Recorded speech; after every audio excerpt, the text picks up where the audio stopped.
Hola, bienvenidos. Ahora sí, ya vamos a empezar. Pues primero que nada, les damos la bienvenida a todos a este espacio que es Oleaje, un espacio que queremos hacer para todas, para todos, para todes. Y hoy tenemos el súper gusto de tener a Siobhan Guerrero McManus. Y bueno, lo que nos gusta hacer es no presentar, sino que se presenten brevemente para que cada quien escoja sus palabras.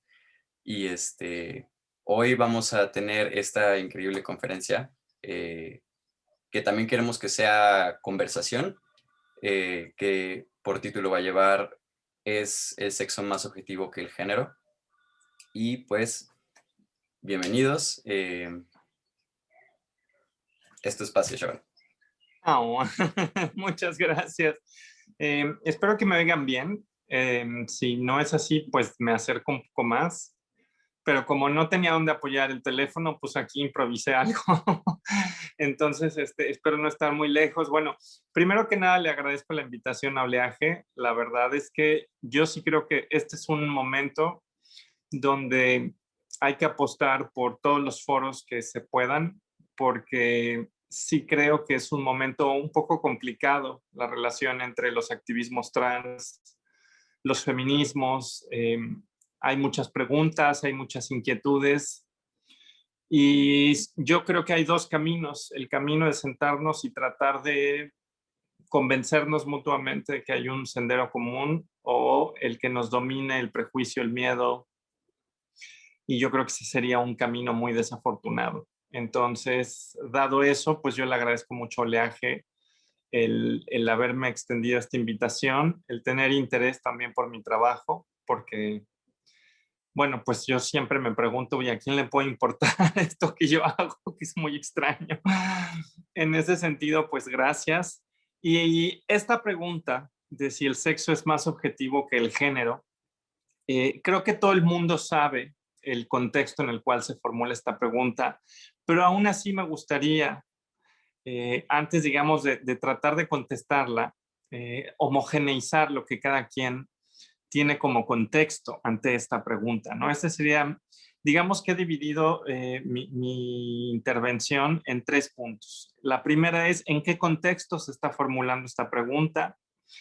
La segunda es una pregunta asociada con esta: si nos preocupa si el sexo es más objetivo que el género, o si el sexo es más objetivo que el género, en realidad nos preocupa eso por el tema de la discriminación y la violencia.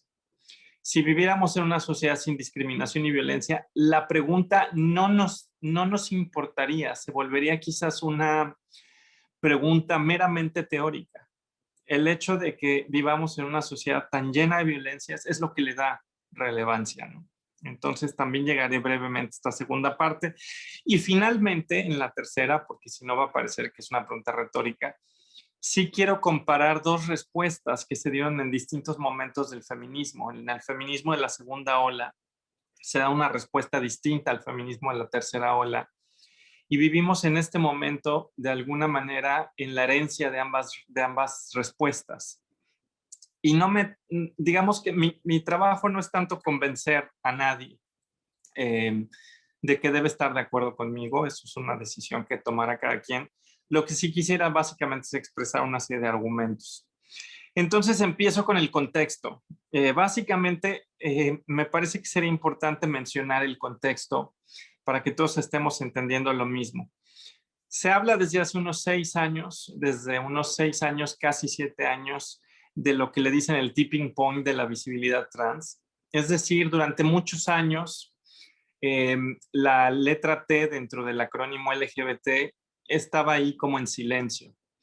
Eh, Esto no es la primera vez que pasa. Digamos que el, el, el colectivo LGBT, muchas veces mencionamos LGBT, a veces hablamos de lo LGBTI, pero hay letras que realmente o sea, se mencionan, pero poco se menciona de sus luchas, poco se menciona de la vida de las personas que los encarnamos a estas identidades. Y no solo pasa con lo trans, pasa con la bisexualidad, por ejemplo. A pesar de que ya empieza mucho más a hablarse de eso, eh, sigue pasando que en gran medida la gente simplemente extrapola. Los bisexuales están como a la mitad y entonces sus problemas están a la mitad y sus vivencias están a la mitad, lo cual no es cierto, ¿no? Entonces, la bisexualidad, la B en el acrónimo, también ha sido una letra relativamente silenciada.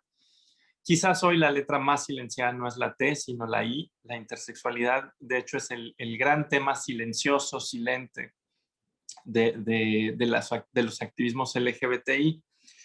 Y un poco así como ahora es el tema con la intersexualidad, así era hace 7, 8, 9, 10 años, 20 años con el tema trans.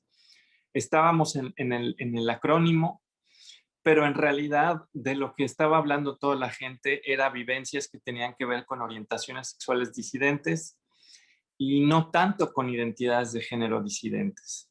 Esto empieza a cambiar hace 7 años en términos de visibilidad, sobre todo en medios. Empezamos a tener, sobre todo en medios anglosajones, una mayor representación en revistas. Todo el mundo recordará la famosa portada de Vanity Fair con Caitlyn Jenner, que dio tanto de qué hablar porque la gente se preguntaba si queríamos esa representación de lo trans, porque pues Caitlyn Jenner tenía un discurso sumamente reaccionario, no solo sobre su vivencia como persona trans, sino como mujer. Y bueno, pues en ese año también empezamos a ver una serie de cambios, sobre todo en producciones culturales. Todo el mundo por allí seguramente vio en algún momento a las Wachowski, las producciones que han echado a andar, donde había visibilidad trans. También en Netflix han habido otras series de, nunca la puedo decir, esta de AO, o como sea que se llame, donde también han habido personas trans no binarias.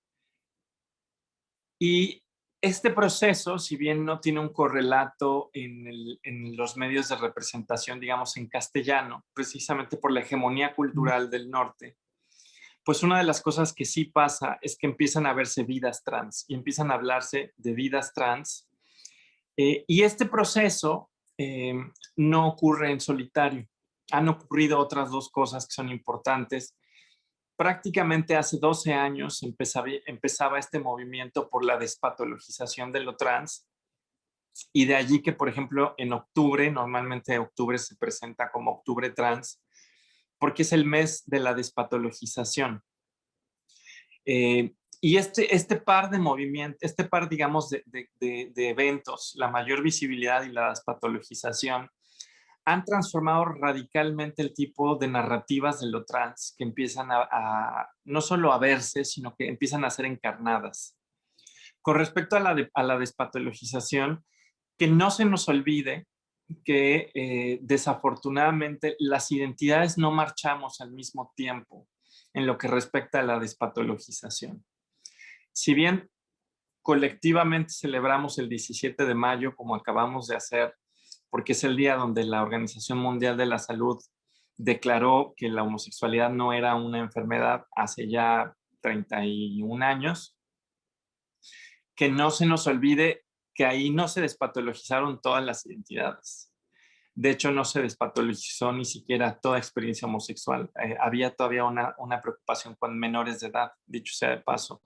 Que no se nos olvide que primero se despatologizan las identidades de los adultos y las de los niños siempre son un poco más complicadas. Y eso pasó en el año 90. En ese sentido, en el año 90 lo que estábamos viendo es que la homosexualidad finalmente salía del Código Internacional de Enfermedades después de que había pasado algo parecido en el 74 con respecto a la homosexualidad también en el DSM. Pero lo trans va más lento porque lo trans se vio sobre todo patologizado en los años 80. La década de los años 80 fue la década de la gran patologización de las identidades trans en los manuales de enfermedades, tanto norteamericanos como internacionales, y eso es algo que solo empezó a cambiar hace un par de años. Y para que vean que marchamos a distintas velocidades, incluso la intersexualidad marcha a otra velocidad, porque las personas intersex se quejan de que sus experiencias siguen estando patologizadas. Es decir, si hemos logrado sacar de ahí a las letras LGBT, la I sigue estando rezagada. Entonces, eso no hay que olvidarlo, porque también creo que parte de las suspicacias que hay hacia algunas experiencias identitarias y no otras reflejan distintas velocidades de asimilación cultural, reflejan distintas velocidades de naturalización de las experiencias, ¿no? Pero bueno, el movimiento que llevó hace 2 años a la despatologización, pues tiene más tiempo de haber empezado. Empezó a finales de la década antepasada, y todavía lo seguimos celebrando, el famoso Octubre Trans. Pero estos dos puntos, una mayor visibilidad y una despatologización, han llevado, por supuesto, a que las identidades trans estemos buscando una narrativa que no sea la del cuerpo equivocado, que no sea la de la falla, que no sea la identidad, la identidad fundada sobre la disforia de género. Y digo que la estamos buscando eh, porque todas las identidades LGBTI seguimos con un pie en la medicalización y un pie en la despatologización. Y de nuevo, esto no solo le pasa a las identidades trans. Es curioso decirlo, pero gran parte de la coherencia que tiene todo el acrónimo es de la idea, viene de la idea de que tenemos alguna suerte de naturaleza, alguna suerte de predisposición biológica. Incluso las personas que tratan de rechazar esto se encuentran que gran parte del discurso de los derechos humanos todo el tiempo moviliza la idea de que estamos ante rasgos innatos, ante rasgos que no pueden cambiarse. Y si abandonamos esta narrativa, por ejemplo, la lucha contra las terapias reparativas se hace mucho más complicada. La tienes que pelear desde otro lado.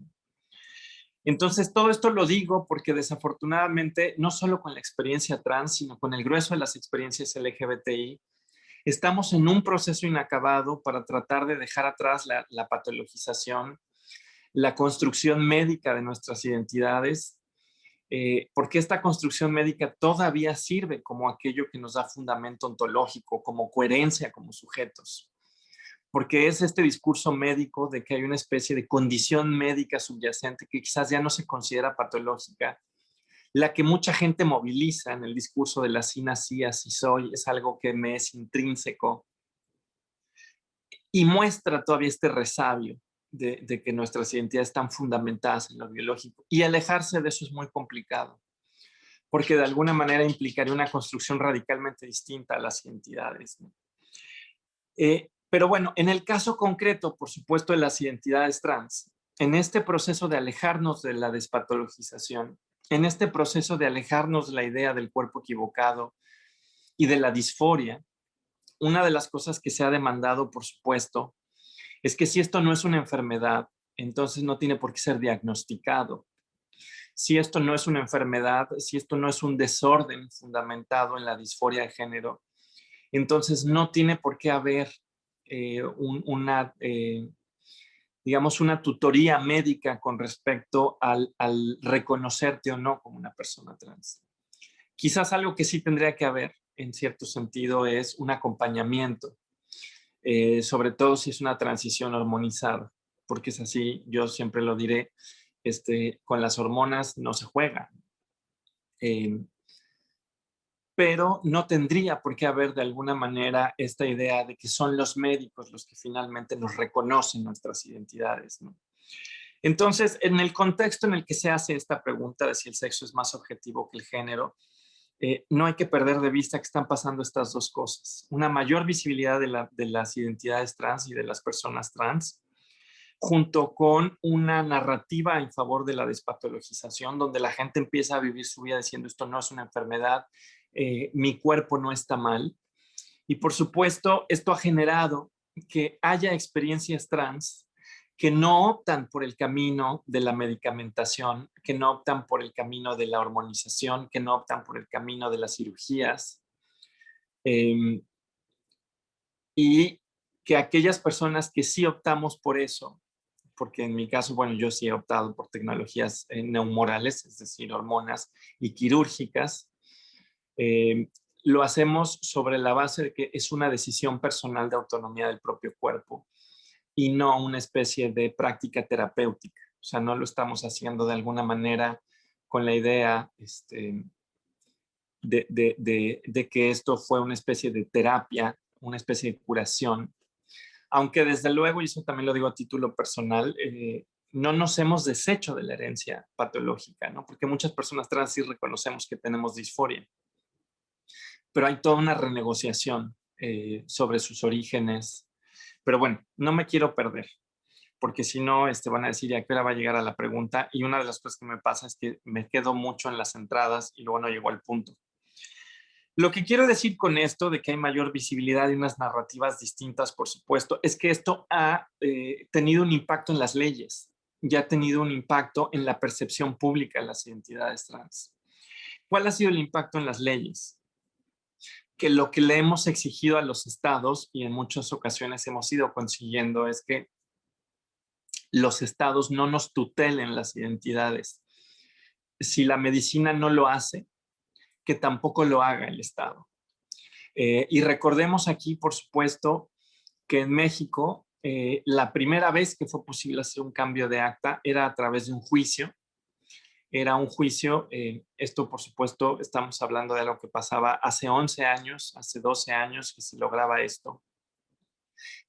Los primeros reconocimientos eran a través de un juicio, pero ese juicio requería un peritaje médico. Es decir, el Estado te reconocía tu identidad a través de un juicio, pero, y sí, solo sí, dos psiquiatras o expertos psiquiatras avalaban que en efecto tenías una condición médica de disforia de género y que entonces la única manera de abordar esto terapéuticamente era una transición. Pero entonces estaba totalmente tutelado por la medicina y el Estado. ¿Y qué pasó? Que hace prácticamente 6 años esto empieza a cambiar no solo en Ciudad de México, sino en varios estados. Y dicho sea de paso, bueno, la ley de identidad de género en Morelos está atorada, pero por ahí está, la están impulsando. La idea es que ya no sean precisamente juicios, sino sean trámites administrativos. ¿Y qué onda? ¿Qué pasa con los trámites administrativos? Que los trámites administrativos no requieren el reconocimiento ni de un juez ni de un psiquiatra. Es lo que se llama un ejercicio de autodeterminación. Tú vas al registro civil y le informas al registro civil que eres una persona trans y que quisieras hacer un cambio de nombre y del género registrado. Si esto ha sido posible, precisamente ha sido porque hay mayor visibilidad, mayores narrativas sobre lo trans, denunciando además los efectos negativos de la patologización, lo humillante que es. El hecho, por supuesto, de que no hay ninguna justificación en términos reales de que se te considere una persona enferma. Y, por supuesto, la demanda que hoy está reconocida, por ejemplo, la Suprema Corte tiene jurisprudencia al respecto, la Corte Interamericana de Derechos Humanos tiene también recomendaciones a todos los estados en América, diciendo básicamente que los procesos que son a través de juicios son violatorios de los derechos humanos, básicamente porque le estás imponiendo a un sector de la población un requisito exagerado y no justificado para acceder a su derecho a la identidad y al libre desarrollo de la personalidad. Entonces, eso ha permitido leyes hasta ahora en 14 estados en México, que no son pocos. Digo, si simplemente hacemos cuentas, probablemente ya tenemos a más de la mitad de la población viviendo en estados que reconocen la posibilidad de hacer un cambio de identidad por medio de un trámite administrativo. ¿Qué ha pasado? Que eso no se ha logrado en todo el país. Y aquí es donde la historia se va a empezar a complicar. ¿Por qué? Probablemente a nadie se le escapa, porque estamos en periodo electoral y estamos prácticamente a una semana de las elecciones. A nadie se le escapó por ahí la noticia de lo que pasó en Tlaxcala. A nadie se le escapó esta noticia de que un número de candidatos se hicieron pasar por mujeres trans.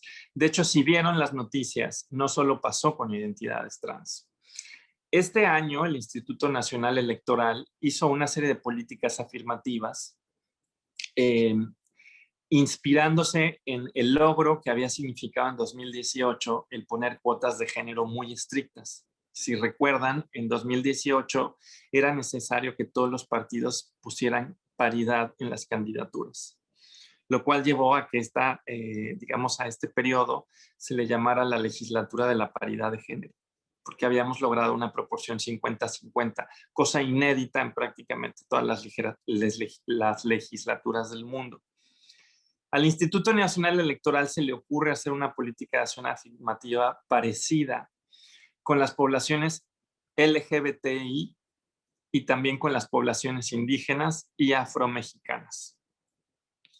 Y la idea, por supuesto, es que esto, que es un ejemplo de política identitaria, se hace, y eso hay que decirlo porque ahora la gente dice que la política identitaria nos ha desunido, sobre todo algunos sectores de la izquierda, por ejemplo, más tradicional, de la izquierda, por ejemplo, ligada a movimientos sociales, luego se queja de la política de identidades porque dice que nos ha desunido.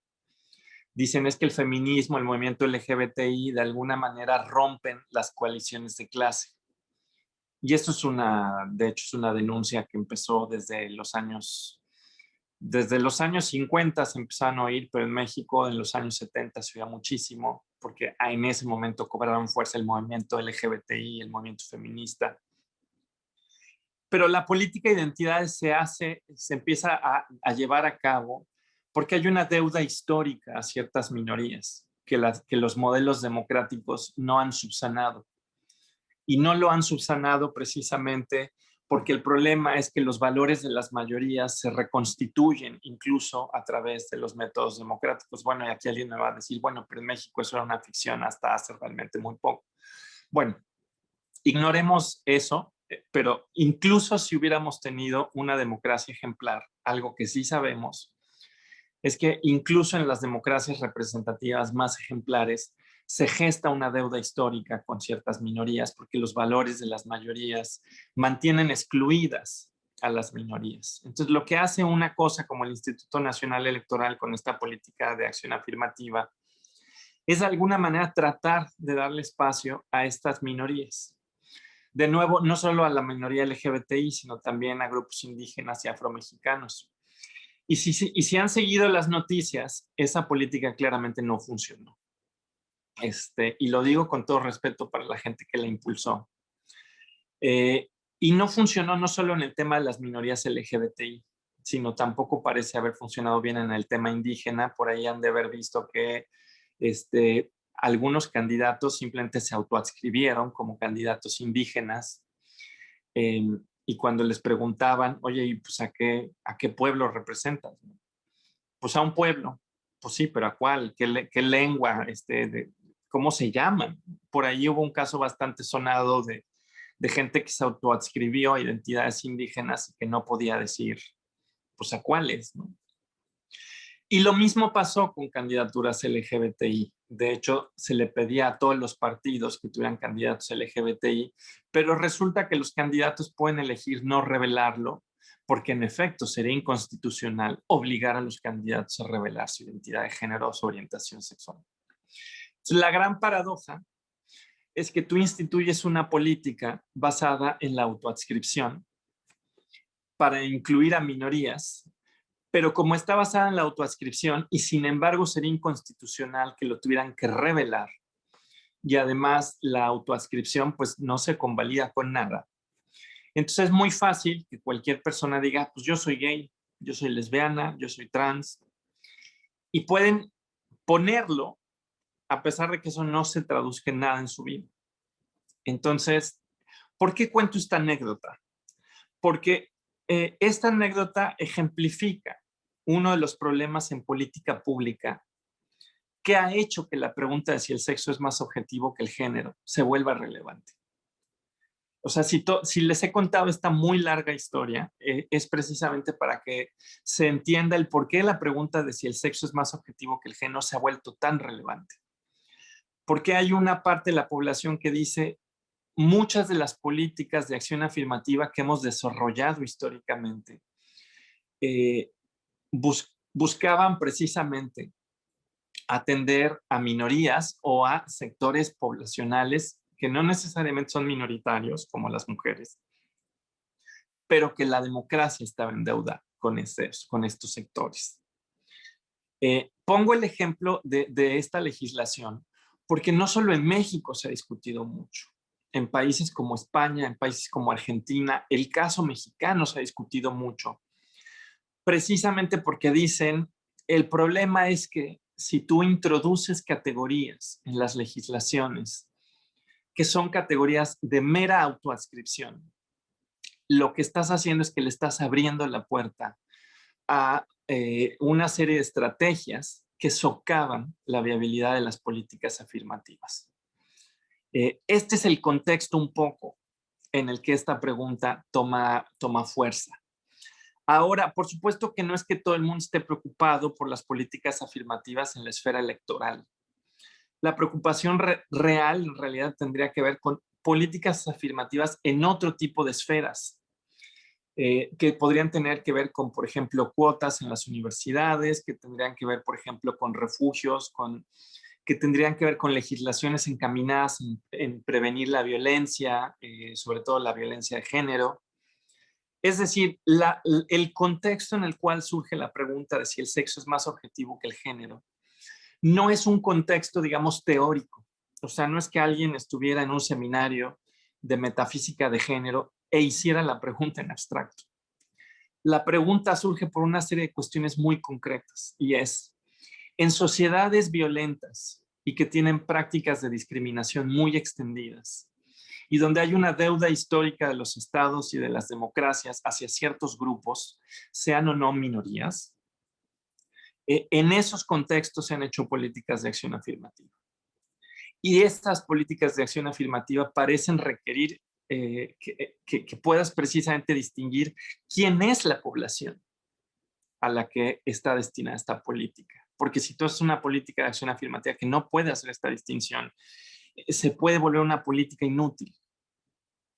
Es, repito, en ese contexto donde empiezan a haber estas preocupaciones. Y el caso de México ha sido muy usado porque lo que dicen es que las leyes de autodeterminación de género precisamente inutilizan esta política de acción afirmativa en la esfera electoral. Pero aquí tendríamos que decir que de hecho no solo pasó con las leyes de autoadscripción, de hecho no son leyes porque estamos hablando del contexto electoral, son estos mecanismos de inclusión que ponen en el contexto electoral y no solo pasa en el tema de género, pasa en el tema de orientación sexual, pasa en el tema de cuestiones raciales. Entonces digo eso simplemente porque ese es el contexto de la pregunta. Y el problema es que esto pasa en un contexto donde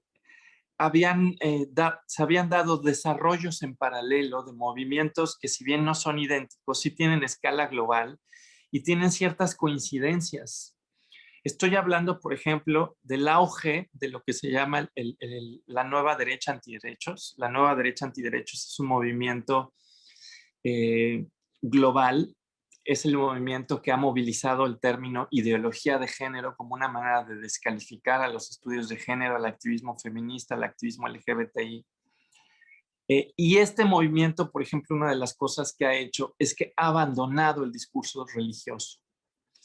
Si bien en muchas ocasiones los defensores de la nueva derecha antiderechos claramente tienen una trayectoria religiosa, están usando ahora lenguajes que sobre todo son lenguajes laicos, lenguajes que hablan de la importancia de la cultura de los derechos humanos, pero no para proteger a minorías raciales o no para proteger a minorías sexogenéricas o no necesariamente para proteger a las minorías que normalmente estábamos pensando.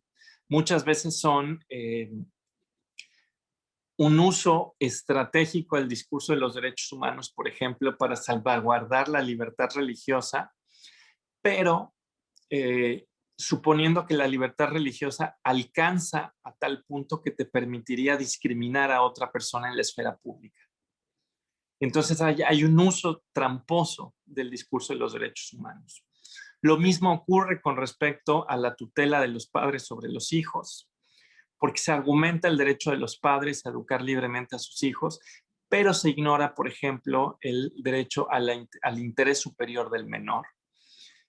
o de plano se considera que el interés superior del menor admite una interpretación por parte de los padres donde se justificaría una intervención médica, ¿no? Entonces, este nuevo discurso, que ya no se formula abiertamente en un sentido religioso, sino que ha cooptado el lenguaje de los derechos humanos, aunque no su fundamento y no su lógica, y ha tratado también de apropiarse de ciertas jergas científicas, aunque normalmente ignora, por supuesto, los pronunciamientos de las sociedades médicas, de las sociedades científicas. Desde allí también ha habido un ataque a las identidades de género, diciendo, por supuesto, que las identidades de género no hegemónicas simplemente son un invento. Y son un invento peligroso que desnaturaliza la familia, que desnaturaliza las relaciones humanas, que incluso dicen que desnaturaliza las relaciones complementarias entre los sexos. Y de allí, paradójicamente, lo que pasó es que este nuevo movimiento de la derecha antiderechos ha encontrado un aliado inesperado en el feminismo crítico de género, que tiene una trayectoria distinta. Viene de un lugar distinto, viene de los feminismos de segunda ola, que en su momento, hay que decirlo, fueron muy propositivos en los años 70. Algunas de sus líderes más importantes no eran trans excluyentes, pero que desafortunadamente ha evolucionado en una posición muy escéptica hacia las identidades trans, y no siempre, no todos los feminismos radicales lo son, algunos sí.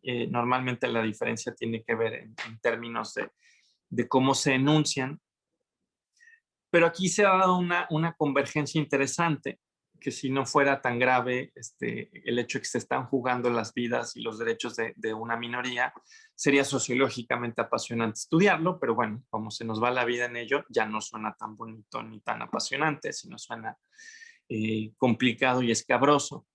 Y esto lo menciono porque hay una preocupación que ha plasmado este sector del feminismo y que paradójicamente ha encontrado, de nuevo decía yo, una alianza en parte de este movimiento de la derecha antiderechos, donde dicen que cierto tipo de legislaciones pondrían en jaque los derechos de las mujeres. Y lo curioso es que este tipo de discursos lo puedes encontrar desde el feminismo crítico de género y también desde la nueva derecha antiderechos, que lo que están diciendo es que este movimiento histórico, que no solo se ha dado en México, sino que se ha dado también en algunas partes de Estados Unidos, en Argentina, en Uruguay, en muchas otras partes del mundo. Por ahí alguien decía que prácticamente ya un sexto de la población mundial vive en países que tienen procedimientos administrativos de autodeterminación de género.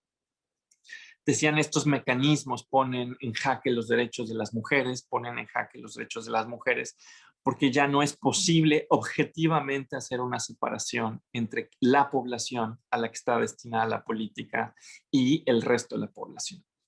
Entonces, este es el contexto en el cual se formula esta pregunta. Antes de pasar a la segunda parte de la charla, lo que querría yo decir es que dos cosas con respecto al caso de México. En efecto, yo sí creo que tenemos una política, o sea, todo lo que nos pasó en la esfera electoral, perdón, sí creo que ilustra que no la diseñamos bien. O sea, el hecho de que alguien diga, pues yo me voy a autoadscribir gay y no puedas hacer nada, te muestra que no pensamos bien esa política. Porque el problema, por supuesto, es que es indemostrable para otra persona si eres o no eres gay, o si eres lesbiana, o si eres trans. Y eso no solo le pasa a las orientaciones o a las identidades no hegemónicas. O sea, si llega una persona heterosexual y yo le pregunto, pruébeme usted que es heterosexual, no me lo puede demostrar. Es indemostrable. ¿Por qué? Porque todas las orientaciones sexuales y todas las identidades de género solo le son accesibles a la primera persona, o sea, al yo. No le son accesibles a nadie más. Yo puedo rastrear tu biografía, puedo ver cuántas parejas tuviste, puedo tratar de hacer todo ese esfuerzo, pero al final hay un acceso epistemológico privilegiado del yo hacia su construcción identitaria, tanto en el ámbito del deseo como en el ámbito de la identidad de género. Y eso es un problema. Ese sí es un problema que yo creo que parecía que se iba a quedar circunscrito allí y no al tema racial. Y lo que de hecho vimos es que las categorías sociales son muchísimo más plásticas y mucho más dúctiles, también las categorías raciales.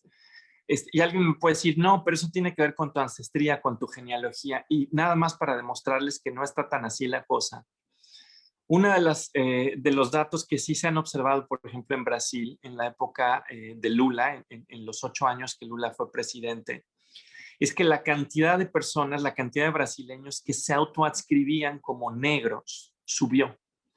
Y eso no fue porque nacieran más personas afrodescendientes, sino porque la gente fue capaz, de alguna manera, de renegociar sus propias ancestrías, no porque se inventara abuelos, sino porque una de las cosas que también pasa es que la gente elige qué parte de su genealogía moviliza a la hora de construir su identidad. Y si a alguien le suena que esto es muy raro, en México es muy común, porque toda la gente te dice, yo tengo un abuelo español, tengo un bisabuelo inglés, mi tatarabuelo era alemán, todo el mundo hace eso. Y puede que tenga un tatarabuelo alemán, pero así como tiene ese tatarabuelo alemán, tiene un abuelo que puede ser indígena y elige no identificarse con esa parte de su genealogía. Entonces, esto lo menciono porque también en el ámbito de la raza hay una construcción, en cierto sentido, de cómo te acercas a las genealogías a la hora de elegir con cuáles te identificas. Digo, perdón que me ponga académica por un segundo, pero por ejemplo, Sara Ahmed, cuando escribe este libro de fenomenología queer, lo dice sobre su propia vivencia. Dice, yo de niña me sentía todo el tiempo relacionada con la parte de mi ancestría que era británica. La parte de Pakistán la ocultaba. No me gustaba hablar de eso. Entonces, esto lo digo porque en el caso de Brasil, una de las cosas que pasó, por supuesto, es que la gente renegocia todo el tiempo sus ancestrías a la hora de dar testimonio, a la hora de colocarse socialmente en una posición. Y normalmente la gente cree que eso no pasa en el ámbito de lo racial, pero también pasa. Entonces, lo que quiero decir hasta este punto es, cuando se hace esta pregunta de si el sexo es más objetivo que el género, se hace por este contexto de sociedades que hay mucha violencia, mucha discriminación, una deuda histórica del Estado, de la democracia, que hemos tratado de subsanar con políticas públicas de corte identitario y que hemos querido de alguna manera tener una delimitación contundente. Y creemos que si eso no pasa, la política se colapsa. Y lo que está enseñándonos el caso mexicano es que las cuestiones que tienen que ver con sexo, deseo, género, raza, son mucho más dúctiles de lo que quizás estábamos pensando cuando todo operaba dentro de la lógica de la patología, la lógica del diagnóstico médico.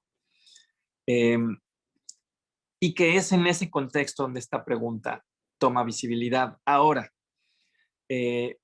toma visibilidad precisamente porque está el gran temor de que se socave el éxito de eso. Y aquí yo querría pasar a la segunda parte de la plática diciendo que de hecho las prácticas de discriminación son más complicadas de lo que parece. Mucha gente cree que la discriminación opera toda ella de la misma manera y esto no es así.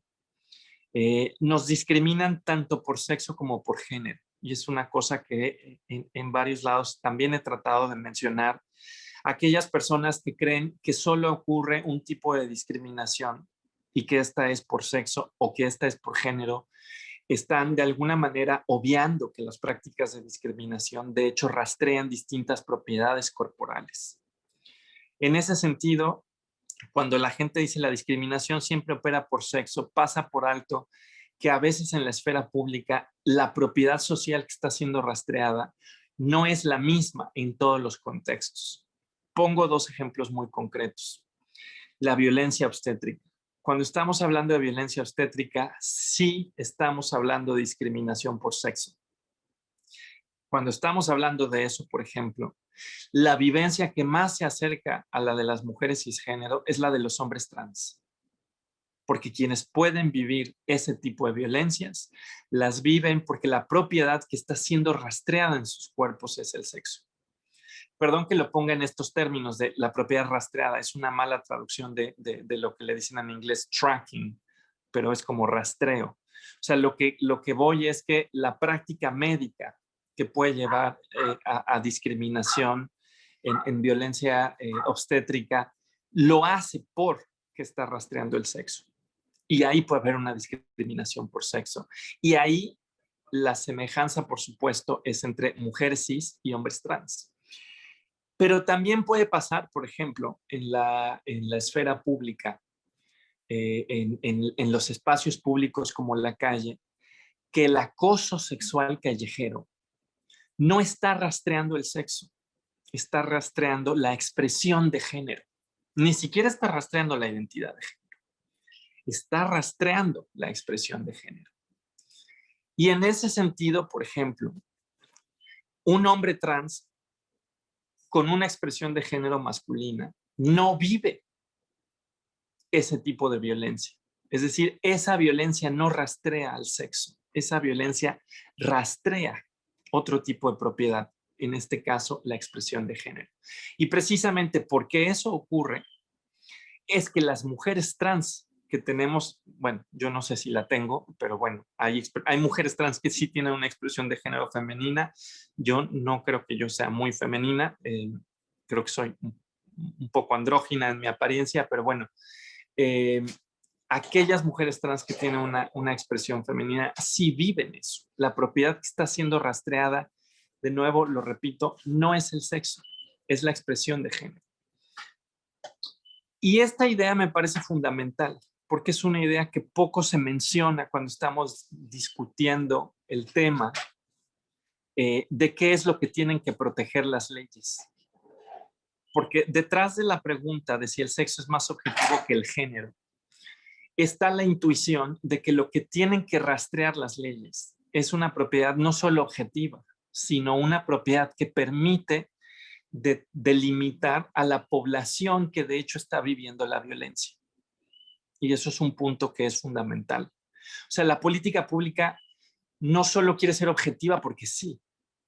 Lo que quiere hacer la política pública es identificar a la población que está viviendo la violencia.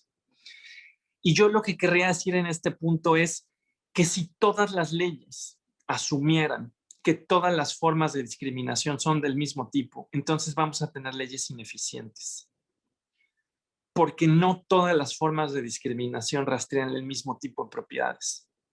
Algunas rastrean propiedades, por ejemplo, como el sexo, otras como la identidad de género, otras incluso pueden estar rastreando el género en los documentos. Esto, por ejemplo, puede pasar en una solicitud de trabajo, donde tú en tu trabajo informas qué género tienes, si eres hombre o mujer. Y puede haber una discriminación que está rastreando esa propiedad. Entonces, ¿cuál es el desafío? El desafío, por supuesto, no es entonces diseñar leyes que sean más objetivas y ya. El desafío es entender cómo operan las leyes, cómo operan, perdón, las prácticas de discriminación, qué propiedades se están rastreando y preguntarnos si podemos crear leyes que son capaces de detectar a las poblaciones que están viviendo estas violencias de manera eficiente. Y lo que quiero mostrar es que las propiedades que están detrás no todas son del mismo tipo. Entonces no puedes usar un criterio universal. Y no solo no vas a poder usar un criterio universal, sino que la idea de que hay un criterio universal es ella misma inocente. Y eso me va a llevar a la tercera parte de la charla, pero simplemente para redondear estas ideas. Sí quisiera simplemente, perdón que me repita, sé que me estoy repitiendo, sé que quizás ya lo dije 6 veces, perdón que venga una séptima, pero cuando se hace esta pregunta de si el sexo es más objetivo que el género, lo que mucha gente trata de decir es que todas las formas de discriminación están rastreando al sexo como la propiedad que fundamenta esa discriminación y que por lo tanto eso es lo que tenemos que rastrear. Y ahí estamos de alguna manera confundiendo dos cosas.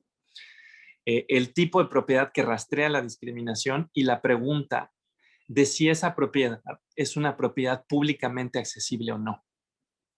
Yo les podría decir que claramente tenemos prácticas de discriminación que discriminan a personas LGBTI.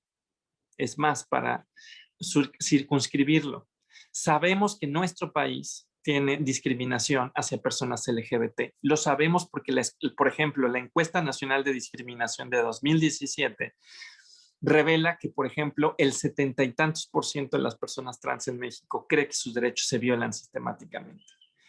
Y por ahí todo el mundo recordará la cantidad de personas que no quisieran tener un vecino homosexual o que no le querrían rentar un departamento a una pareja de lesbianas. ¿Por qué menciono esto? Porque si bien no es una propiedad públicamente accesible, porque de nuevo nadie puede corroborar tu orientación sexual, no hay manera de hacerlo, y perdón que diga algo tan gráfico, pero aunque te vieran besando a una persona de tu mismo sexo, no pueden saber tu orientación sexual. No se ve. Y sin embargo, tenemos prácticas de discriminación hacia la comunidad LGBT. Y tenemos prácticas y esas prácticas de discriminación han llevado a una subrepresentación de la población LGBT en espacios de tomas de decisiones. Entonces, ¿qué pasa?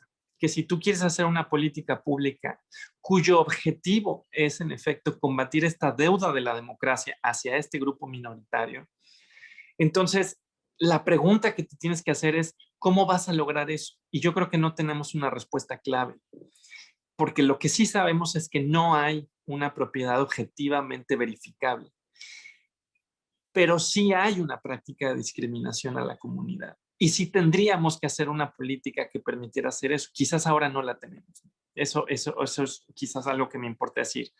Ahora, para pasar a la tercera parte de mi charla, y luego pasar a los comentarios, preguntas. Les decía yo que quizás detrás de esta pregunta también subyace un quiebre histórico entre el feminismo de la segunda ola y el feminismo de la tercera ola. En el feminismo de la segunda ola, de alguna manera se reconocía que el género es una construcción social, pero se hablaba del sexo como una especie de hecho biológico dado. Y en filosofía, gente que se dedica a la metafísica de género, básicamente se pregunta qué es esta cosa llamada género, porque no es tan obvio. Le ha denominado a esta idea de la segunda ola de que el género es una construcción social históricamente variante y el sexo es un universal biológico dado. Le han llamado la estabilidad metafísica del sexo. Así se le conoce esta tesis, la estabilidad metafísica del sexo, lo cual quiere básicamente decir es que se asume que el sexo es una categoría que toda cultura ha entendido igual, que toda cultura ha de alguna manera tomado como un punto de partida dado, como un hecho biológico dado, que es un universal, que es un hecho pancultural. Y en ese sentido, que la distinción entre hombres y mujeres de alguna manera es un hecho universal. Esta apuesta es la que subyace, por ejemplo, a ciertas propuestas historiográficas que dicen que a través de toda la historia de la humanidad, en toda cultura, han habido dos castas sexuales, la casta de los hombres y la casta de las mujeres, y que la casta de los hombres en todo momento de la historia ha oprimido a la casta sexual de las mujeres. O sea, esta narrativa histórica universal está construida sobre la tesis de la estabilidad metafísica del sexo. Porque tú necesitarías, para que fuera una tesis universal, que en efecto en toda cultura la partición se hiciera de la misma manera. ¿Qué pasó al comienzo de los años 90? Que el feminismo de tercera ola abandona esta idea. Abandona la idea de que el sexo es una categoría metafísicamente estable. Por ahí hay gente que ha dicho que esto es un acto de idealismo, en este sentido decimonónico de la oposición materialismo-idealismo, donde dicen, es que dicen el feminismo de la tercera ola se vuelve idealista porque empieza a entender al cuerpo como solamente un producto del discurso, un producto del lenguaje. Y normalmente cuando dicen eso están atacando a Judith Butler. normalmente es la señalada, ¿no? Dicen el feminismo postestructuralista y están pensando en Judith Butler. Y aquí lo que habría que señalar son dos cosas. Es que si bien en efecto Judith Butler en sus textos de los años 90 sí le da una preeminencia muy fuerte al discurso, hay desarrollos feministas posteriores, incluso contemporáneos, dentro de lo que se llaman ahora los nuevos materialismos feministas. Digo, no quiero divagar mucho más, pero el nuevo materialismo feminista, una de las cosas que dice es que tenemos que regresar a hablar de la materialidad del cuerpo sexuado y no solamente de la construcción discursiva del cuerpo sexuado. Incluso en estas posiciones que son de los nuevos materialismos, se rompe con la idea de la estabilidad metafísica del sexo. Y se rompe con esto por dos razones. Primero, porque se dice que si bien hay una estructura causal en los cuerpos, es decir, sí es cierto que hay cuerpos que tienen una trayectoria en su desarrollo donde producen cierto tipo de órganos y hay otros cuerpos que producen otro tipo de órganos que tienen caracteres primarios y secundarios distintos.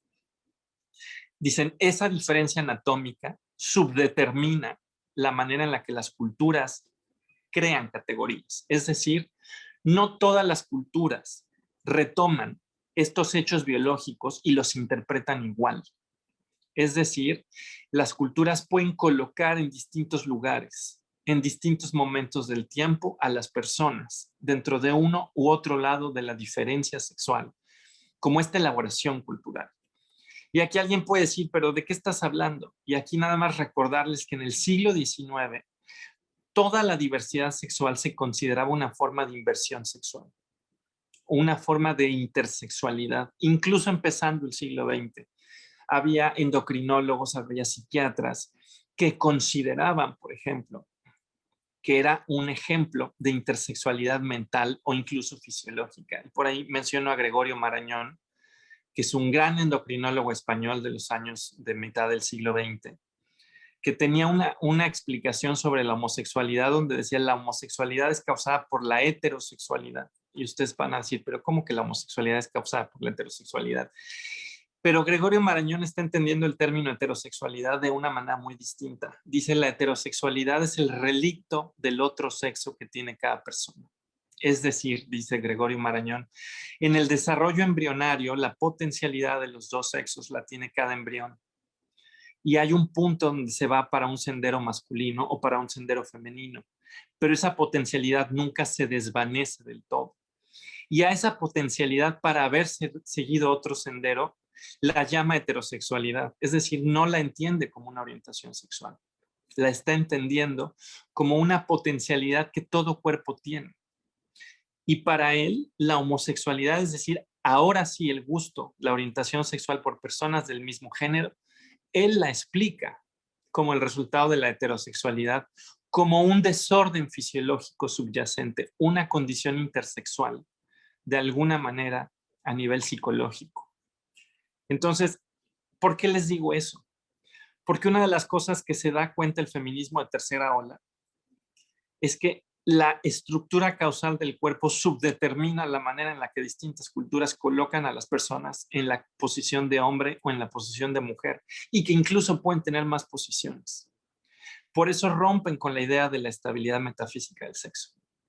Y de hecho, el segundo gran hallazgo que hace el feminismo de tercera ola es el reconocimiento de que el género todo el tiempo está presente en el sexo. Si en el feminismo de segunda ola el sexo es un hecho biológico que una vez simbolizado se vuelve género, en el feminismo de tercera ola el género es algo que todo el tiempo está implícito en la manera en la que trazamos las fronteras del sexo. No sé si ven que se invierte. Y eso pasa porque dicen, nuestra cultura todo el tiempo está vigilando las fronteras entre el sexo. Los ejemplos más claros, desde luego, se dan con las personas intersex, porque sus cuerpos todo el tiempo están siendo vigilados e intervenidos para tratar de asegurar que estén de uno u otro lado dentro de los roles sexuales heterosexuales más aburridos. O sea, o eres un hombre que es capaz de tener un rol insertivo o eres una mujer que es capaz de tener un rol receptivo. Y en ese sentido, es que estos roles de género de lo que es propio de hombres y mujeres vigilan todo el tiempo la anatomía misma, la patrullan de alguna manera. Y ese es un descubrimiento que también echa abajo la tesis de la estabilidad metafísica del sexo.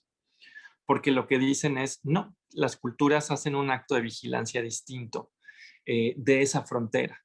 Cada cultura la construye distinto. Entonces, para no alargarme mucho más y finalmente decir, bueno, ¿es el sexo más objetivo que el género? Aquí esta pregunta habría que decir, bueno, esta pregunta eh, tendría que responderse diciendo que nunca es posible separar tajantemente dónde acaba el sexo y dónde empieza el género, que ese es uno de los grandes hallazgos del feminismo en tercera ola. Eh, Todo aquello que nombramos como sexo siempre está ya vigilado por cómo el género construye esa frontera. Eso no quiere decir, por supuesto, que no haya elementos que son más fácilmente delimitables que otros. Siempre será más fácil, por ejemplo, tratar de dirimir una pregunta sobre anatomía que una pregunta sobre deseo, simplemente porque los rasgos anatómicos son públicamente accesibles y los rasgos psíquicos no. Y aquí no estamos hablando solo de identidades de género, estamos hablando también de orientaciones sexuales. Entonces, esa pregunta, de alguna manera, lo que habría que decir es que es una pregunta que así formulada es una pregunta ingenua. Porque pasa por alto el hecho de que el género siempre es un espectro que opera alrededor del sexo. Pero más importante todavía, que si bien hay propiedades que quizás son públicamente accesibles y propiedades que no lo son, eso no quiere decir que solo las propiedades públicamente accesibles son las que nos interesan a la hora de construir política pública. Y una de las cosas que he tratado de mostrar en esta charla, de alguna manera, es que hay propiedades que no son públicamente accesibles, como por ejemplo la orientación sexual o la identidad de género, pero que sí dan lugar a maneras de construirse como sujeto que sí son públicamente accesibles y que generan discriminación. Y que no las vas a, que esas prácticas de discriminación no las vas a combatir de manera exitosa si solamente rastreas propiedades como el sexo. O sea, lo que quiero decir es que necesitamos un ejercicio de imaginación política, como diría Donna Haraway, para darnos cuenta que nuestras políticas públicas que están encaminadas a combatir la discriminación y la violencia, no pueden ellas suponer que toda discriminación y violencia emana del mismo tipo de propiedades, porque no es así. Y que entonces todo el rediseño de leyes tendría que ser mucho más complejo. No me pregunten cómo. Lo que me queda claro es que este sistema ya no nos funcionó, porque de alguna manera quiere imponer un sistema de cuotas a todo tipo de propiedad social y a todo tipo de propiedad corporal, como si fueran del mismo tipo. Y no funciona ese mecanismo. Claramente aquí en México no nos funcionó. Y alguien por ahí, por ejemplo, un activista decía, bueno, pero entonces que solo reconozcan, por ejemplo, a las mujeres trans que hicieron su cambio de identidad de género. Y alguien puede decir, bueno, eso es una buena medida. Sí, claro, pero eso no te resuelve nada con lo LGB, porque un candidato puede ir y decir que es LGB y no tienes manera de acreditar eso. Un candidato puede decir, pues yo soy travesti y no tienes manera de acreditar eso, porque podría decir que es travesti en su esfera privada y sería inconstitucional exigirle que lo revele.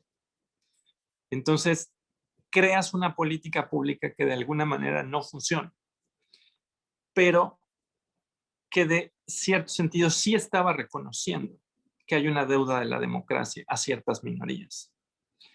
Y yo simplemente ya para ahora sí pasar al diálogo, porque creo que ya hablé muchísimo, lo único que querría decir es que esta pregunta sobre si el sexo es más objetivo que el género es una pregunta que vamos a seguir escuchando. Ya hay un sector de la población que va a tratar de convencernos que todas las leyes tienen que rastrear al sexo. Y van a tratar de decirnos que el sexo es una propiedad objetiva, dada y clara, y que esa es la propiedad que tenemos que rastrear.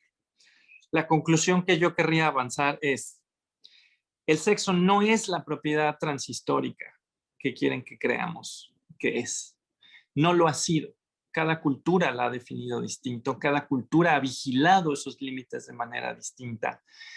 Y quienes creen que es posible construir una gran historia de una casta sexual oprimiendo a otra y que esa es una historia universal, lo que están haciendo es un acto de colonialismo epistémico sobre las historiografías. No quiero decir que todas las sociedades fueran increíblemente equitativas, no estoy diciendo eso. Lo que estoy diciendo es que cada sociedad ha construido eso distinto y las prácticas de violencia y discriminación han ocurrido de maneras distintas. Y si quieren un ejemplo, vean las prácticas de discriminación a la comunidad Muxe en la Oaxaca actual. Ahí hay discriminación, claro que la hay, pero no está siguiendo la categoría sexo, está siguiendo otras categorías, otras propiedades, ¿no? Entonces, simplemente para terminar, lo que yo querría decir es, ni el sexo es una propiedad tan radicalmente objetiva y tan fácil de separar del género, ni es la única propiedad que tendríamos que rastrear. El problema que tenemos es que todavía no hemos podido imaginar un aparato legal lo suficientemente sofisticado para saber cómo combatir todas las formas de discriminación a través de políticas afirmativas. Y no lo sabemos porque distintas propiedades funcionan distinto y tenemos distinto tipo de prácticas de discriminación. Y ahora sí, ya les regreso la palabra. Muchísimas gracias. Creo que, supongo que hablo por muchas personas que estamos escuchándote, ahondamos en más preguntas, ¿no? Creo que nos surgen a todos muchísimas más preguntas y todos estos cuestionamientos siento que, bueno, para mí en lo personal giran mucho en torno a la diferencia, ¿no? En justo esta necesidad que parece haber, ¿no? De tener esta como teoría del todo, ¿no? Y que queremos una forma de resolver todas las cosas y que de alguna manera pues borra el hecho de que la diferencia es el poner atención a las diferencias y las distinciones nos puede ayudar a crear justo este tipo de políticas públicas o muchísimas cosas más alrededor de eso, ¿no? Y antes de que sigamos a abrir el micrófono a las demás personas que están aquí, quiero agradecer a Producciones Aletia, que sin ella no podría ser posible esta llamada. Muchísimas gracias. Y pues bueno, si alguien quiere comentar algo, platicar algo, preguntar algo, este espacio también es suyo. Solamente pueden abrir su micrófono, si quieren poner su cámara la pueden poner, si no la quieren poner no pasa nada.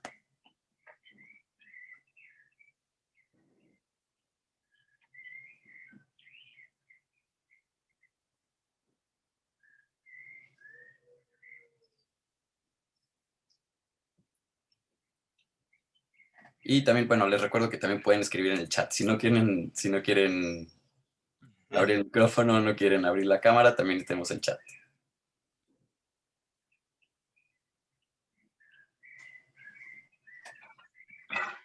Bueno, yo puedo hacer un comentario porque me voy muy contenta de poder como ampliar ese imaginario, porque son cosas que quizás sospecho y ahorita que lo verbalizas, para mí pues es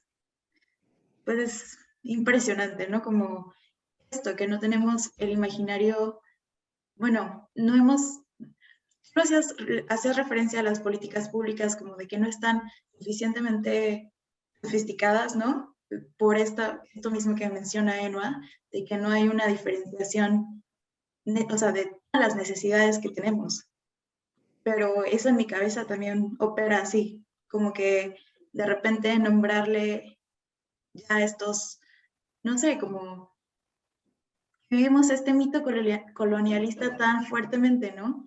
Nadie en mi recorrido diario quizá me va a poder hablar de que esto es un mito biologizante, quizá podría decirlo de esa manera. O sea, he vivido como construida así, ¿no? O sea, como nada más emitiendo esta manera de ver las cosas, mujeres y hombres. Y pues me voy con una sensación muy bonita de poder ampliar esa estas ideas. Gracias. A ti.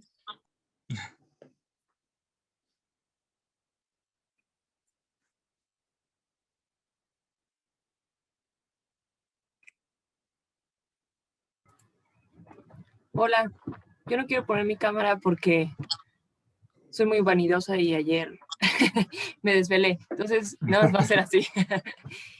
Yo tengo muchas dudas. Me gusta mucho cómo hablas, de alguna forma esclareces algunas que tenía, pero hay otra que, bueno, no sé, digo, después de escucharte a ti creo que va a sonar muy tonta mi pregunta, pero así como comentas que bueno, hay candidatos que se hacen llamar, bueno, se transforman únicamente por cuestiones políticas. A mí bueno, sigo a muchas chicas que podrían ser como feministas radicales, como ambos, para ver ambas opiniones. Y estas chicas como que abordan mucho siempre el tema de las cárceles y cómo también hay trans que pues se quieren proclamar mujeres, no sé si se dice así, únicamente para entrar a estas cárceles y que no, pues no se sientan los abusos y que sería entrar a una cárcel de hombre. Es como que esas cosas me generan mucho, pues dudas, como cómo se resuelven ese tipo de problemáticas. Bueno, de hecho esa es una gran pregunta. Lo curioso del caso es que quizás la mejor respuesta no es cómo diseñamos mejores cárceles, sino por qué no dejamos de hacerlas. Ahí yo diré que por lo menos algunos de los autores en el transfeminismo que más me gustan, como Dean Spade, hacen eco del feminismo negro, que es abolicionista, pero del sistema carcelario.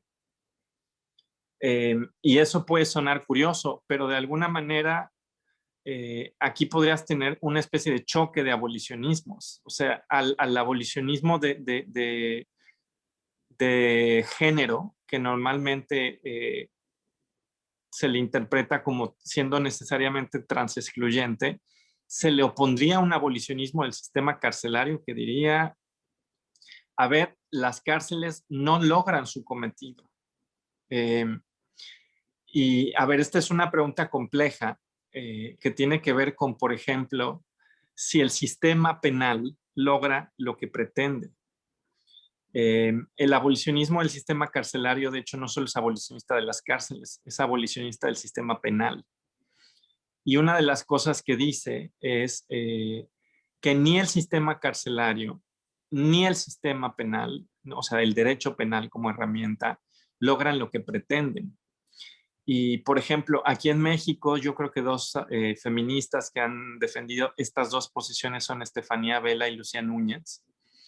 Y en el caso, por ejemplo, de Estefanía Vela, me queda clarísimo que una de las cosas que ella dice es, a ver, los tipos penales, todos los tipos penales como el de feminicidio, se supone que buscan dos cosas: disminuir la cantidad de crímenes de ese tipo al mandar un mensaje social de que esto es inaceptable.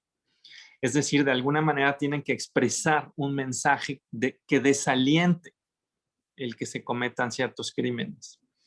Dice, ese es uno de los objetivos de un tipo penal. Dice, el otro objetivo de un tipo penal sería dar heurísticas para una investigación. O sea, por ejemplo, cuando te dicen que los feminicidios suelen ser cometidos por personas, generalmente varones, que convivían con la mujer en el espacio doméstico o que eran sus familiares o parejas. Dice, ahí hay una especie de heurística de investigación, donde de alguna manera sabemos que hay un perfil del feminicidio y que entonces tendría que investigarse eso. ¿Por qué te cuento eso? Porque el derecho penal, de alguna manera, lo que está creando son precisamente una tipología de delitos que se solucionan a través de distintos tipos de penas, siendo las más fuertes tiempo en prisión, o sea, el encarcelamiento, el sistema carcelario.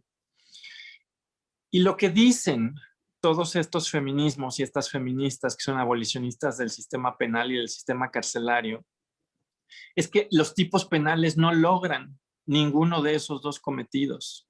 Si ustedes ven, en México se han subido el número de años en prisión de los feminicidios. Es decir, la idea es que mientras más punitiva es la respuesta del Estado, se supone que más tendría que desalentar. Y una de las cosas que ha hecho Estefanía Vela Barba, por ejemplo, que ha hecho un seguimiento, es que ha mostrado que ese mensaje que supuestamente comunican los tipos penales no opera, y que no opera en un país como México por una situación muy sencilla que se llama impunidad. Es decir, ahí donde tú tienes un sistema que es tan radicalmente impune como el nuestro, donde solo se solucionan 2-3% de los crímenes reportados, dice, la capacidad que tienen los tipos penales de enviar un mensaje social es cero. Dice, en ese sentido, no funciona el desaliento. No importa que pongas más y más y más años, no importa que digas vas a estar 100 vidas. Si con estas tasas de impunidad, dice, no se genera, no se desalienta el delito. Dice, y no solo no se desalienta, sino que tampoco sirve heurísticamente. Porque si tienes solamente resueltos 3% de los crímenes reportados, quiere decir que tampoco sirve la tarea heurística cometida. Y lo que sí hacen, y eso también lo dicen no solo Lucía Núñez, no solo Estefanía Vela, no solo Dean Spade, que es un transfeminista californiano o de Seattle, bueno, de la costa oeste de Estados Unidos, sino gran parte, por ejemplo, del feminismo negro desde Angela Davis, lo que sí dicen es, para lo que sí sirve el sistema carcelario es para basurificar las vidas de ciertas personas. Me tomo la libertad de ponerte un ejemplo. Muchos chicos pobres, muchos hombres pobres acaban en prisión y no se les dicta sentencia durante años. Están en la cárcel de alguna manera sin que se haya dictado sentencia. Están sirviendo tiempo en prisión sin que se haya dictado sentencia, porque ahora de alguna manera la prisión preventiva oficiosa se ha ido imponiendo en cada vez más delitos. ¿Y qué pasa? Que de repente hay gente que está 13 años en prisión sin sentencia y que si resulta inocente va a haber pasado 13 años en prisión y su vida está arruinada. Entonces, ¿por qué te cuento todo esto? Porque cuando tú me preguntas cómo diseñar una mejor prisión, de alguna manera la respuesta que han dado muchos feminismos, el transfeminismo, el feminismo negro y los abolicionismos carcelarios es que la respuesta de la prisión no sirve. El derecho penal no sirve. Lo que hace es que encarcelas a las personas pobres y racializadas. En Estados Unidos, de hecho, por ejemplo, lo que sí se sabe es que una gran parte de la población encarcelada es negra y latina y llevan a cabo trabajos con un sueldo que básicamente es el regreso al sistema de plantaciones. Podrás decir, bueno, en México eso no pasa. No, pero lo que sí sabemos es que la inmensa mayoría de personas que están en prisión son hombres pobres, racializados. Y eso muchas veces destruye a sus familias. No doy nombres, pero sí doy un ejemplo. Una amiga mía, por ejemplo, acaba en el trabajo sexual porque toda su familia se va a la ruina tratando de pagar los gastos de que su pariente es encarcelado. Y el costo de los abogados, pero también la extorsión de que vivan en la cárcel, porque los extorsionan, es tan alto que ella acaba en el trabajo sexual. ¿Por qué te digo eso? Porque podría parecer que esto no afecta a las mujeres. Sí las afecta. No solo porque destruye a las familias, y muchas veces los hombres van a la cárcel, las mamás quedan a cargo de los hijos sin un padre, pero porque muchas veces las mujeres que acompañan a estos varones también ven sus vidas basurificadas. Entonces, no es que le dé la vuelta a la pregunta, lo que te estoy diciendo es que esta obsesión que tienen muchos de estos feminismos supuestamente muy radicales y que se están haciendo la pregunta de cómo diseñar prisiones, lo que no se dan cuenta es que los tipos penales no están cumpliendo su tarea, ni desalientan, ni sirven como heurística y muchas veces lo que hacen es a meter a la cárcel a poblaciones muy pobres, poblaciones racializadas, destruyen sus vidas y no hay ningún escenario de reinserción social. Y por supuesto dan lugar a prácticas de abuso, a prácticas de extorsión. Entonces, no hay manera de diseñar bien una prisión. Quien crea que hay que diseñar prisiones que nos separen en términos del sexo, no ha entendido el problema del sistema carcelario y del derecho penal. O sea, no ha entendido la crítica del abolicionismo carcelario. En ese sentido, sorprende un poco esta obsesión con cómo diseñar una buena cárcel, porque la respuesta es que no hay manera. Y alguien podría decir, bueno, pero es que México tiene muchos delitos. Y yo lo que les diría es, nada indica que en el caso mexicano estemos mejor gracias a tener más población encarcelada, un aumento en los delitos que tienen prisión preventiva oficiosa. Nada indica que eso nos ha llevado a una mejor sociedad. Muchas gracias. Bueno, aquí tenemos dos preguntas en el chat. Y la primera es de Gerardo González y dice, ¿cómo enfrentar a estos discursos que desde la derecha, ignorancia, odio y o el prejuicio tienen una certeza virtual sobre sus conocimientos sobre lo que es el género o sexo, cuando estamos en este terreno de incertidumbre con tantas variables en el entendimiento de los mismos? Bueno, es una pregunta muy buena. Yo lo que diría es que de entrada, yo sí creo que foros como estos sirven para algo, porque ya lo decía yo cuando empezamos, no hay un solo foro que sea un foro pequeño cuando estamos en un momento de coyuntura, y yo creo que estamos en un momento de coyuntura. Tenemos que explicarle a la población lo que está pasando. Y yo aquí, por ejemplo, querría decir que cuando, por ejemplo, dicen, pues es que las mujeres trans, pues sí están muy oprimidas, pero el problema es que estas leyes, estas políticas de acción afirmativa que hizo el INE borran mujeres. Yo lo que les diría es, de hecho, lo que ha pasado en estas elecciones es un escándalo, pero no solo es un escándalo para las mujeres, es un escándalo para las poblaciones racializadas, es un escándalo para las mujeres trans, es un escándalo para las poblaciones LGBT. ¿Por qué? Porque hoy tienes hombres heterosexuales, blancos, ocupando espacios de todas esas minorías. Ese es un escándalo enorme. Y lo sorprendente es que en vez de hacer una coalición para repudiar esto, nos estamos peleando entre las minorías. O sea, claro que entiendo por qué hay un sector del feminismo que está diciendo, oiga, nos costó mucho trabajo la paridad de género como para que ahora pase esto. Claro que lo entiendo, pero lo que yo les diría es, dense cuenta que las primeras borradas fueron las mujeres trans, porque esto no es la primera vez que pasa. La primera vez que pasó fue en Oaxaca y pasó con población mushe y población trans. Se decide en el Instituto Electoral del Estado de Oaxaca que se va a admitir la autoidentificación para favorecer la entrada de población mushe y trans a las candidaturas. Se decide eso. ¿Por qué? Porque muchas veces se dice que, por ejemplo, en Oaxaca la población mushe vive en una especie de Edén de equidad de género, y esto no es cierto. Las mushes son de hecho un tercer género, no operan como las identidades trans, que muchas de alguna manera somos identidades binarias, no todas. Las mushes son un tercer género en el sentido que en términos de los roles sociales asignados no llevan a cabo todos los roles que, por ejemplo, hacen las mujeres. De hecho, ocupan roles sociales periféricos dentro de lo que se llaman los espacios públicos sociales. Es decir, si tú quisieras jerarquizar los géneros en esa parte de Oaxaca, verías que están hasta arriba en la jerarquía los hombres y luego en posiciones de inferioridad las mujeres y luego en posiciones de mayor inferioridad la población mushe. Es decir, la jerarquía ahí son 3 niveles de jerarquía.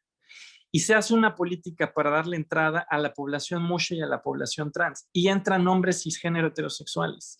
Entonces, las primeras borradas fueron las mujeres trans y la población mushe. Y por supuesto, de manera indirecta, eso afectó la paridad de género. Pero lo que yo quiero que se vea es que la respuesta tendría que haber sido una respuesta de alianza, porque no solo era un uso cínico de una política pública que socavaba la paridad de género, sino que esa política fue diseñada específica y concretamente para que mujeres y mujeres trans tuvieran acceso. Y esa población fue la primera que fue borrada. Y eso luego no se dice. Y cuando estamos hablando de estas elecciones, es un escándalo que población LGBT no está siendo incluida en los lugares que le fueron asignados. Ya no digamos población trans, población LGBT entera. De repente, hombres conservadores asociados a partidos de derecha están ocupando espacios. Y alguien puede decir, pues es que ¿por qué se le obliga a los partidos de la derecha a hacer eso? Podríamos discutir eso, yo creo que es una discusión pertinente, pero lo que quiero que veamos es que tendríamos que dar una respuesta en coalición.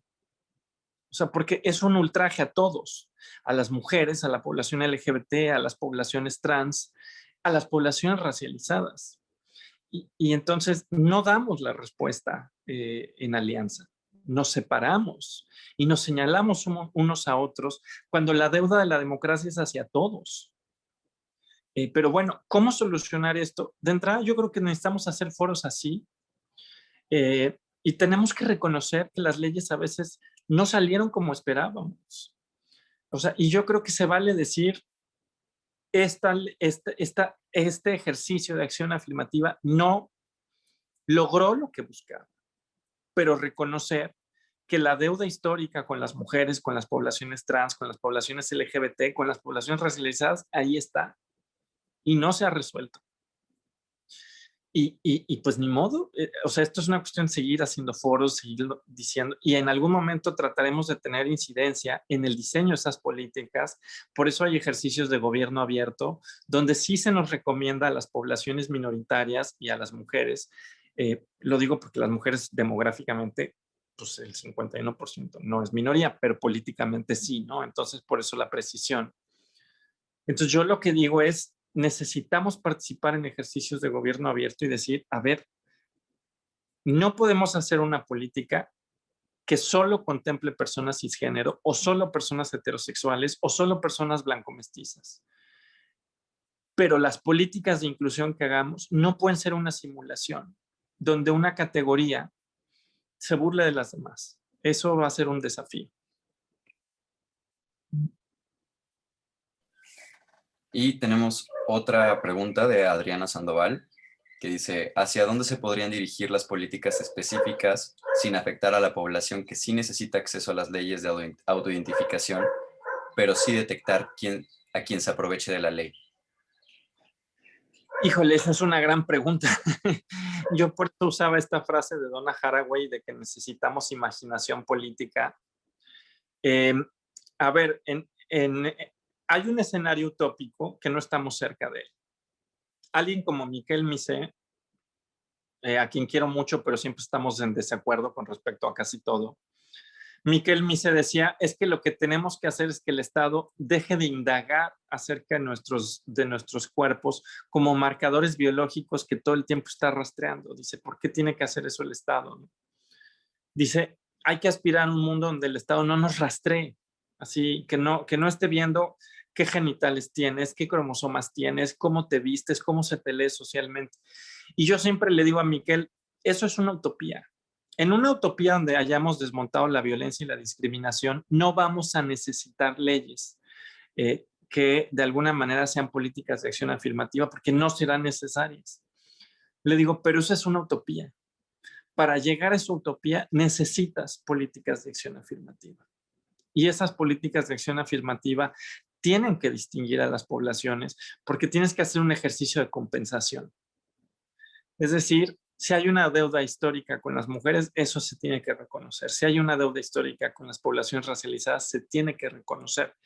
Pero parte también del ejercicio es no asumir que estamos en el siglo. Es que parece que asumimos que estamos en el siglo XVIII, cuando había propiedades que de alguna manera los historiadores naturales daban cuenta de estas propiedades como si fueran como cuando registras, por ejemplo, en la historia natural, este árbol tiene flores de 5 pétalos, y se hacía el mismo tratamiento sobre los seres humanos. Se hacía una historia natural del ser humano, y esto en la Nueva España pasaba muchísimo, donde cuestiones sobre raza, cuestiones sobre sexualidad, género, eran tratadas como rasgos, como si fueran los pétalos de una flor. ¿Y qué pasó? Que gran parte del Estado moderno sigue queriendo rastrear rasgos que componen a la subjetividad y a los cuerpos y a las identidades como si fueran los pétalos de una flor. Y lo que estamos viendo es que ni la raza es así, ni la sexualidad es así. Y sorpresa, si bien el sexo puede ser una propiedad aparentemente pública y objetiva, lo que vemos es que todo el tiempo las dinámicas de género lo patrullan y que las dinámicas de discriminación rastrean propiedades que no son solamente esa, que rastrean muchas otras propiedades. Y en ese sentido, tenemos políticas públicas que están montadas sobre una manera de entender a las personas que es anacrónica.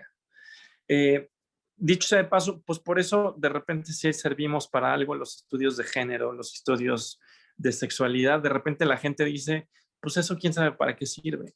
Pues bueno, una de las cosas que sirve es para, por ejemplo, llegar y decirle a gente que diseña políticas públicas, no diseñes políticas públicas como si todos los rasgos que son rastreados por prácticas de discriminación fueran los mismos, porque no operan igual y entonces tu práctica va a ser un desastre.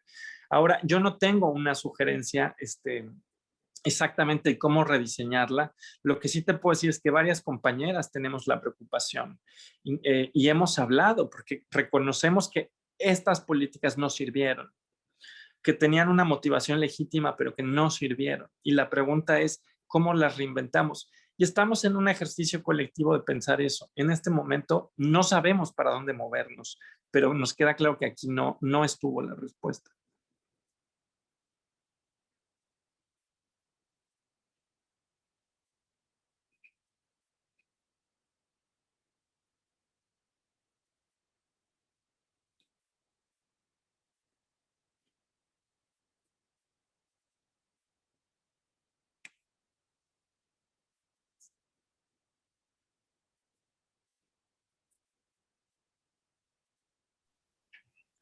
Bueno, si alguien más tiene un comentario, una pregunta, ahora sí es el momento, antes de que podamos cerrar.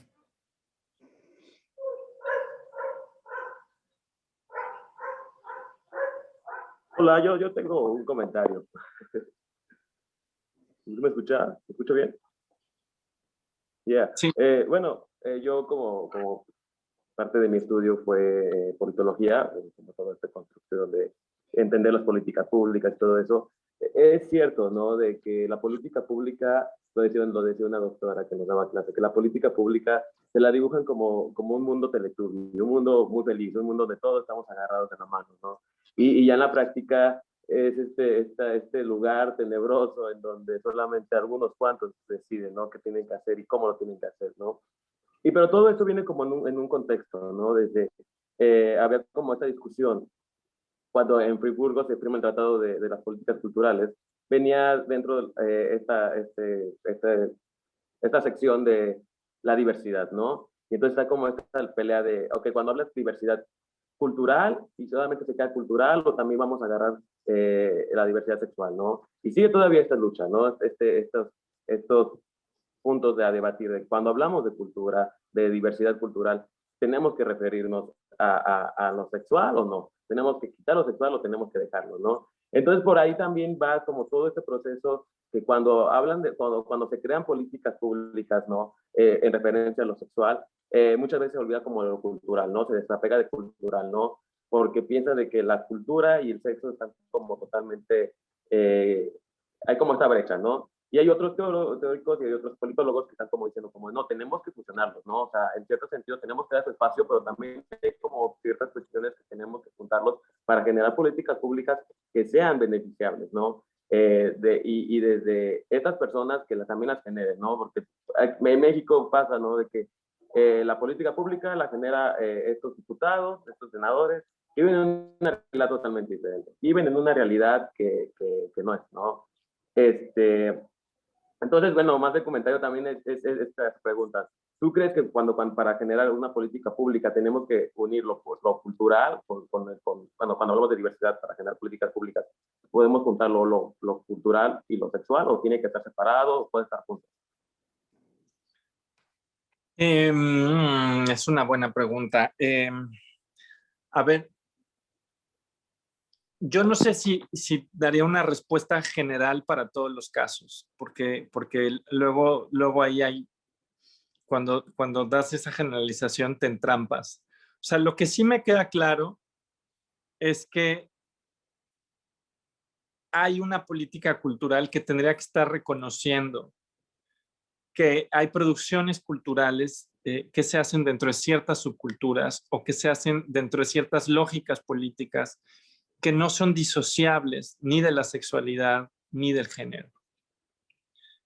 Y que quizás una política cultural que busque retratar un horizonte cultural complejo tendría que darse cuenta de eso, de que hay producciones culturales que están haciendo una reflexión situada sobre el cuerpo, sobre la vivencia, sobre la propia sexualidad, y que de alguna manera operan en esa lógica. Si no reconoces eso, puede que simplemente no las reconozcas en su potencial crítico, ¿no? O sea, para dar quizás un ejemplo que es un lugar común, cuando sale este libro histórico, El vampiro de la colonia Roma, que se considera que es el inicio de la literatura gay en México, hay gente que dice es que no debe ser descrito como literatura gay, debe ser escrito como pura literatura y ya. Y hay buenas razones para decir eso, porque lo que no quieres es que sea considerado literatura de subcultura o literatura de tribus o literatura de gremios, sino quieres reconocer su valor estético y ya. Y sin embargo, en ese ejercicio de querer como ponerlo dentro del canon de la cultura literaria secas, sí creo que se pasa por alto el efecto que tiene una producción que se construye desde una subcultura y desde una reflexión específica del cuerpo. Y te lo digo porque creo que en el tema de la literatura trans, de la poesía trans y del arte, por ejemplo, incluso el arte queer, estamos en un momento parecido. Y también creo que le pasa al arte feminista. Creo que hay producciones que no se van a entender si simplemente las pones dentro de una historia canónica de las artes. O sea, tienes necesariamente que ponerlas situadas dentro de un horizonte político donde sexo y cultura vienen juntos. Y no creo que les puedas hacer justicia separando eso. Pero creo que tampoco le harías justicia si eso implica que son una especie de género menor. Entonces, no sé, o sea, lo que yo te diría es, creo que hay ocasiones donde es pertinente hacer esa vinculación, pero el reto está en que hacer esa vinculación no lo guetifique, no lo vuelva, digamos, algo que solo opera en una subcultura. Pero bueno, pues afortunadamente no tengo yo que dirimir esas preguntas porque estaría yo muy estresado, porque no sabría bien qué hacer en cada ocasión.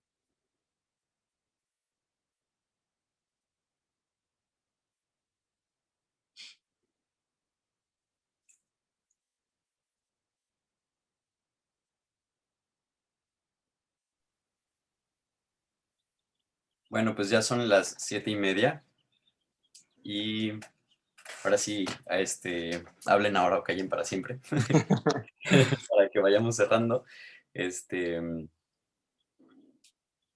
Bueno, sí, Estaba pensando, ¿me voy a atrever o no me voy a atrever? Nada más como comentario, bueno, como pregunta, igual, al aire hacia todos, pero también hacia ti. Algo que comentar acerca de que pues ya nos llega esta época electoral otra vez, como de tu perspectiva, algo que me gustaría abonar sobre las elecciones. Ay, Dios mío, es mi culpa por hablar de políticas públicas y poner como ejemplo las cuotas en el sistema electoral. Pues mira, paradójicamente, me parece muy interesante que estemos teniendo unas elecciones donde por primera vez estamos viendo algunas candidaturas LGBT, quizás no tantas como las que legalmente tendrían que haber sido. Algunas candidaturas indígenas y afromexicanas, de nuevo, no tantas como las que tendrían que haber sido. Sí creo que por lo menos eso está cambiando cierto imaginario acerca de a quienes imaginamos como ciudadanos que pueden siquiera ser votados. O sea, yo, para poner un ejemplo en primera persona, es muy común que la gente me pregunte cuánto cobro. Pero yo la primera vez que me lo preguntaron, yo no caché que me estaban preguntando. Como que cuánto cobro, pues, cuánto cobro, ¿por qué? Y me lo preguntan porque para lo único que se imaginan que sirve una mujer trans es para hacer trabajo sexual. Es para lo único que nos imaginan. O sea, yo por eso cuando me dicen, es que ustedes reifican y defienden los roles de género, les digo, no, espérate tantito. Los roles de género históricamente han dado lugar a dos posiciones, la posición de mamá y la posición de trabajadora sexual. Yo no voy a venir a denigrar a las mujeres o a las personas que viven del trabajo sexual porque ya tienen un horizonte muy complicado como para que yo venga y se los complique aún más. Pero me queda claro que precisamente por eso las posiciones asignadas son limitativas y opresivas. Porque si solo te dan esas dos, pues ya estuvo fea la cosa. Pero como mujer trans, solo te dan uno. Esa posición es, tú solo puedes servir como objeto sexual. Es para lo único que eres imaginable como persona. Solo te podemos imaginar en eso. Nada más. No eres nada más que eso. Y eso me parece una violencia tremenda. Que vean a una mujer trans y lo único que se puedan imaginar es a un objeto sexual para ser usado y desechado. Eso me parece violentísimo. Y en ese sentido, que hoy estemos viendo en algunos lados mujeres trans que están compitiendo, me parece maravilloso. Ver chavos gays que están diciendo, pues yo voy y mi agenda ni siquiera es una agenda LGBT y ya. Me parece maravilloso. Y me parece maravilloso, por ejemplo, que haya movimientos de mujeres diversas que están apoyando a mujeres lesbianas, a mujeres trans, a mujeres negras, mujeres indígenas, mujeres con discapacidad. O sea, dentro de lo horrible que puede ser una elección en México, que yo creo que todo el mundo la sufre, se estresa, se angustia, se deprime, se enoja, yo sí celebro que por lo menos estamos viendo candidaturas que no son como hace 20 años. Igual vamos a perder el 99% de esas personas, ¿no? O sea, si lo digo con toda la tristeza, bueno, pues por lo menos empezar a entrar en el imaginario público la posibilidad de una mujer afromexicana o una mujer trans o una mujer con discapacidad o una mujer indígena como una candidata. Y eso es algo importante. Eso sí me parece, dentro de todo lo limitado que puede ser el sistema de partidos, donde de repente tienes que tragarte tus valores, tus ideas y votar con el partido y generar una contradicción tremenda a tus principios. Dentro de todo lo limitativo que puede ser, celebro que por lo menos estamos viendo eso. Y espero que encontremos una manera de saldar esa deuda con las minorías, que sí funcione. Porque lo que sí me queda claro es que los mecanismos que tenemos hasta ahora no nos han funcionado. Y no solo lo digo por esta elección, sino quizás, y espero que nadie me lo tome a mal, pero el mejor ejemplo es Lili Telles. Tú puedes poner una cuota de género y tener una senadora como Lili Telles y de ninguna manera tiene una agenda feminista. Es decir, el sistema de cuotas por identidades no necesariamente logra lo que busca, porque no necesariamente entran personas que defiendan a esos sectores, ¿no? Entonces ahí tenemos ese problema, que de nuevo tendremos que imaginar cómo saldar esa deuda de la democracia, pero yo sí diría que el ver ya por lo menos, que la gente pueda reconocer que estas personas que hace años solo podíamos aparecer en el Alarma como un cadáver o en el programa de chistes o ser un objeto sexual y totalmente deshumanizado. El que empecemos a figurar de otra manera me parece importante.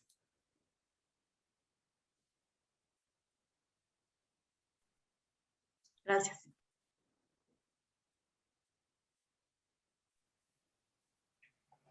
Bueno, pues muchísimas gracias. Creo que todos nos quedamos con mucho, mucho, mucho, mucho. Y les quiero recordar que estas pláticas las estaremos publicando en YouTube, en la página de Oleaje, con esa intención de que estas discusiones, que estas conversaciones salgan, ¿no? Y vayan más allá de solamente las increíbles 20 personas que estamos aquí ahorita. Que pues cada uno de nosotros nos vamos a llevar mucho, ¿no? Pero queremos que esto se siga conversando, se siga preguntando. Entonces, quiero agradecerte muchísimo por aceptar la invitación a este espacio que es de todes y los invito a que pues te sigan a ti. Si quieres, no sé si te gustaría decir, no sé, algún contacto, redes sociales o algo así, o un lugar donde se pueda ver tu trabajo. Pues voy a permitirme hacer un anuncio descarado porque tengo bueno, no es que lo tenga yo nada más, en compañía de algunos colaboradores, tenemos un programa en TV UNAM los martes a las 9 de la noche que se llama 41 tropiezos, los 41 tropiezos de la heteronorma en México. Si todo sale bien, serán 41 episodios. si no sale tan bien, pues serán menos, pero sí les diría, bueno, pues si quieren, por ejemplo, lo que queremos hacer es un rescate de la historia cultural, de la historia social, pero también de coyunturas políticas que tienen que ver con lo LGBTI. Y pues nada, invitar a la gente a que nos vea en TV UNAM. También salen las redes sociales de TV UNAM, en el YouTube, en el Facebook de TV UNAM.